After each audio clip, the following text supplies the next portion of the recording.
அதிமுகவுடன் கூட்டணி சேருவதில் தனக்கு எந்த பிரச்சனையும் இல்லை என திருமாவளவன் பேசியிருந்த நிலையில் அது குறித்து முன்னாள் அமைச்சர் RB உதயகுமார் கருத்து தெரிவித்துள்ளார். என்று அடையாளம் காண்பதில் ஒரு தெளிவு தேவை.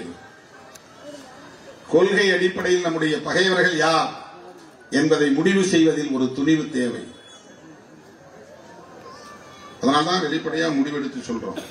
பிஜேபி, பாமக இந்த இரண்டு கட்சிகளும் இருக்கிற அணியில் நாங்கள் ஒருபோதும் தர மாட்டோம். அதிமுகவோடு சேர்வீர்களா? சேரலாம், பிரச்சனை இல்லை. ஆனால் அதிமுகவோடு பிஜேபி இருப்பதனால் சேர முடியாது.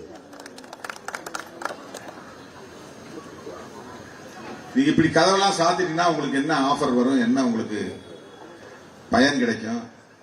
இங்கேயும் திறந்து வச்சுட்டு அங்கேயும் திறந்து வச்சாதானே நீ ஒழுங்கா இந்த பேரம் பேசலன்னா அந்த பக்கம் போயிருவேன்னு மிரட்ட முடியும். இங்கே நீ ஒழுங்கா நான் கேட்கறத கொடுக்கலன்னா நான் இந்த பக்கம் போயிருவேன்னு மிரட்ட முடியும். அப்படி மிரட்டி தானே அரசியல் பண்ணணும்.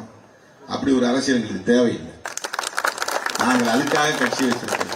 அம்பேத்கருடைய அரசியலை மக்களிடம் கொண்டு போய் சேர்க்க வேண்டும், அவ்வளவுதான். 4 பேர் 5 பேர் ஆக்கிட்டா புரட்சி நடந்துட போறதில்லை. 5 பேரை 10 பேர் ஆக்கிட்டதுனால ஒன்னும் புரட்சி நடக்க போறதில்லை. ஜீரோவுல இருக்கிற போதே தாக்கத்தை ஏற்படுத்தியவர்கள் விடுதலை சிறுத்தைகள்.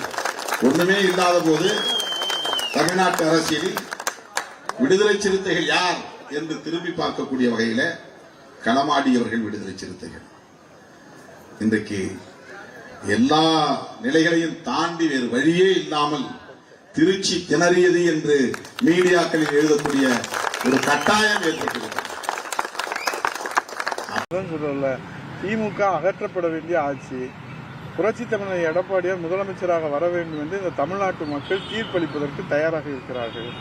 அந்த புரட்சி தமிழர் எடப்பாடியோட தலைமையில புரட்சி தமிழர் எடப்பாடி முதலமைச்சராக ஏற்றுக்கொள்கிற அத்தனை நல்ல உள்ளங்களையும் நாங்கள் இருகரம் கூப்பி வருக வருக வருக என்று வரவேற்கிறோம்.